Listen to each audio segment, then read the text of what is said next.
Hello yogis, I hope you're well. Thank you for those who requested this video. So this is going to be a short explainer video on how you can perform your dolphin pose more correctly. I know a few of you have really been struggling with this one, and it is a real challenging pose to get into and a challenging pose to hold.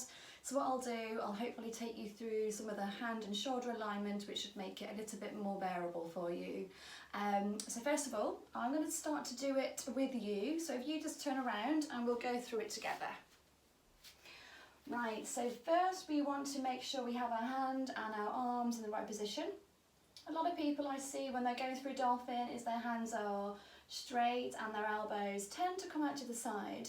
And what we want to do is really make sure that we have our hands out a little bit. If you look at my elbows, what happens when my hands go out, my elbows come in a little bit.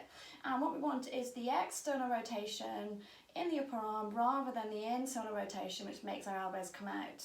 And when we do this, it does all sorts of funny things to the shoulders. It actually can cause more injury in the rotator cuff muscles, and you lose stability as well in the shoulders.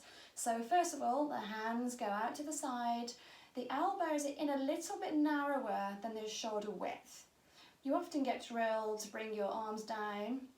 When we go in dolphin plank, our arms are about shoulder width. When we go into dolphin pose, you bring in your hands out to the side, your elbows come in a little bit narrower, because what happens is normally when you go up is the elbows come out a little bit anyway. So let's kind of walk through that first. So if you go into just hands and knees and then drop down onto your elbows, so hands and knees and then just dropping down. I'm going to stay here just for a second. So line up your wrists and your elbows. Just for now, place your elbows in line with your shoulders, and then in a minute we'll take them in, so a bit narrower, so you can have that internal rotation, so external rotation rather than the internal rotation. Hands on the floor, and then place your wrists out slightly, so you're rotating your hands out, external rotation in the hands. And then what you want to do is just bring the elbows in, so a little bit more narrower.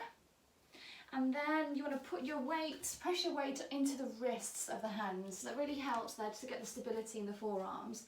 So rather than having the wrists high, push the wrists into the ground to find more stability, find your foundation a bit more solid when you go through into the posture. So hands are externally rotated, wrists are pressing, elbows are in slightly, and now you have an external rotation in the arms, which is perfect for this posture. And when you bring I want you to now imagine drawing your elbows together. So when you draw the elbows together energetically, it helps to activate the chest muscle. Just walk you through that again. Your hands are out to the side, you're pressing into your wrist, your elbows are in slightly, a bit narrower than your shoulders, and then you're drawing your elbows together to activate the chest. Great. And then try and get a broadening in the shoulder blades. So you're broadening across the shoulders. So broaden and then squeeze at the same time, pressing into the wrists. From here, you want to then lift onto your toes.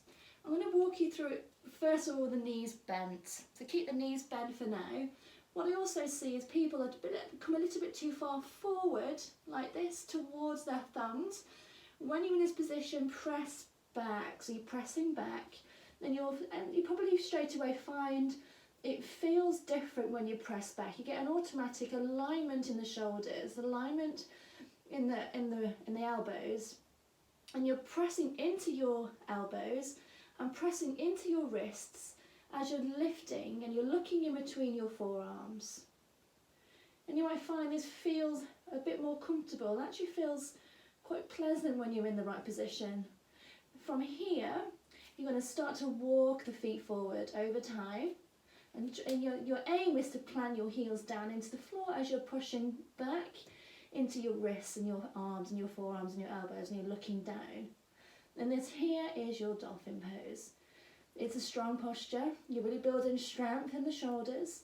You're starting to really lengthen through the hamstrings. So to lengthen the hamstrings more, activate your quadriceps, so your thighs, and pushing back. Sit bones high towards the ceiling and breathe in deeply.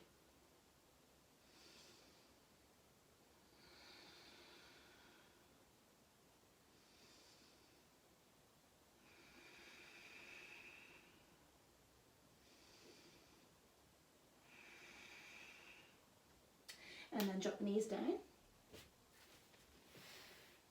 And that is your dolphin pose. Hope you found that helpful.